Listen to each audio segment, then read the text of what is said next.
To'ylar muborak bo'lsin. Kuyov bola. Kuyov bolani ham taklif qilamiz. Kuyov bola keling davramizga. Keling, o'zingiz keling. Xo'p. Akajon, bu yerga sizni bekorga chaqirganim yo'q.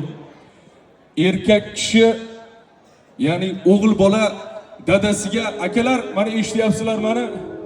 Dadanglarga yaxshi ko'raman deb ayta olganmisizlar? Erkak kishi ayta olmaydi, to'g'rimi? Dada, sizni yaxshi ko'raman. Siz zo'rsiz deya olmaymiz. Nimaga bilasizlarmi?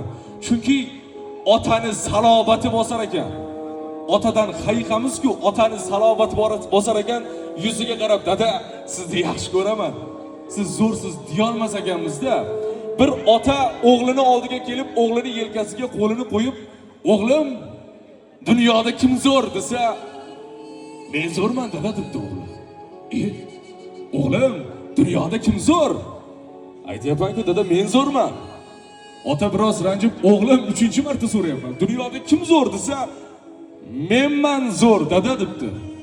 Otani ko'ngli ranjib, o'g'lini yelkasidan qo'lini tortib 3-4 qadam nariga borib, "To'xta, bolam-ku, bolaligiga bordi. Adashdi shekilli, oxirgi marta so'rab ko'ray.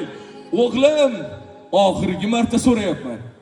Dunyoda kim zo'r?" desa, "Siz zo'rsiz, dada" debdi. Hozir oldingda qo'lim yelkangdaligida 3 marta so'rasam, "Men zo'rman" deding-ku desa, "Dadajon, dunyoda siz tirik ekansiz. Bu dunyoda sizni qo'lingiz meni yelkamda ekan. Dunyoda mendan zo'ri yo'q. Ammo siz yo'q bo'lsangiz, mendan ojiz odam yo'q. Siz dunyoda tirik ekansiz, qo'lingiz yelkamda ekan, mendan zo'r yo'q" degan ekan. Dadalarimiz uchun bitta guldiroz qarshi chalib qo'yinglar. Rahmat. Kuyov bola hozir mana omonatni aytaman. Siz menga kuyov bola Telegramda yozganda, "Akajon, to'yimda men to'g'risi dadamga bu gaplarni ayta olmaganman. Ayta olmasam kerak. Shuni siz o'qib bering, ichimdagilarni yozaman" debdi. Amakijon, o'g'lingiz yozgan gaplarini sizga o'qib beraman. Assalomu alaykum. Mening ishongan tog'im, dadajonim. Bugun mana shu barcha mehmonlar oldida turib, hayotimdagi eng muhim daqiqalarda sizga so'z aytish bu men uchun eng katta baxt. Bu kunlarga yetib kelishimda eng katta sababchi, eng katta suyanchig'im, eng buyuk insonim bu sizsiz, dadajon. Siz biz uchun yashadingiz. O'zingizni unutib, bizni o'yladingiz. Ba'zan charchadingiz, ba'zan dardingizni ichingizga yutdingiz, lekin baribir yuzimizga kulib qaradingiz.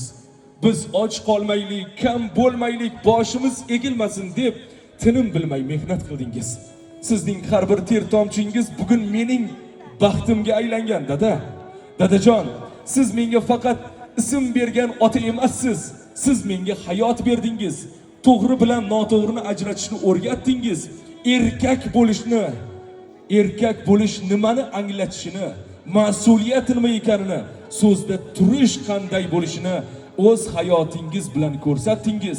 Bugun men oilali bo'layotgan bo'lsam, bunga eng katta sababchi sizsiz. Siz borligingizga shukr qilaman. Siz bilan faxrlanaman.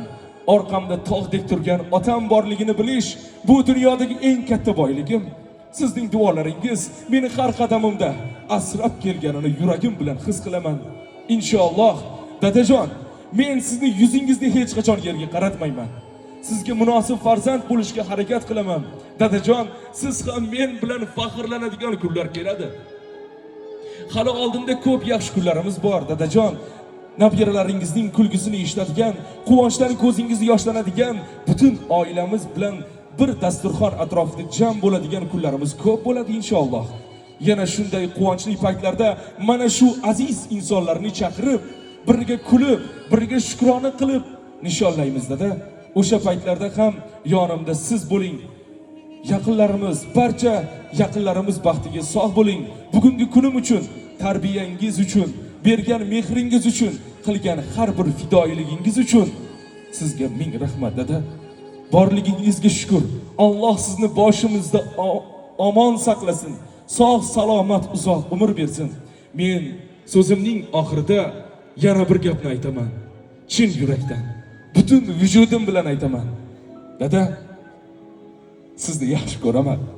Siz zo'rsiz. Rahmat sizga, dada, yozib qo'yganlar.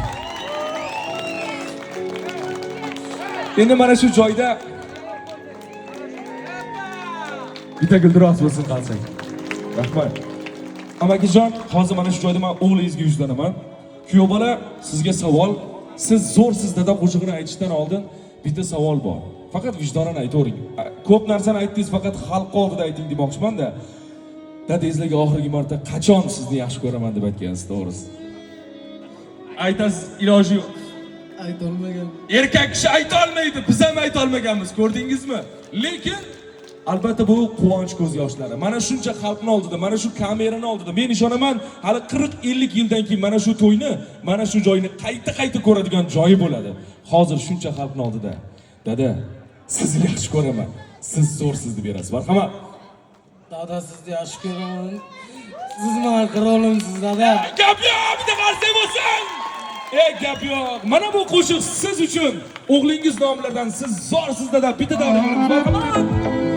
Davraga olamiz, davraga.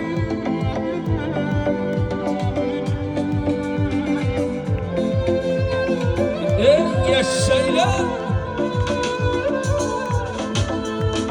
Dada, sizga aytar gapim bor mening. Yuragim so'zlashga shoshyapti mana. Bugun hammasini oshkor aytaman.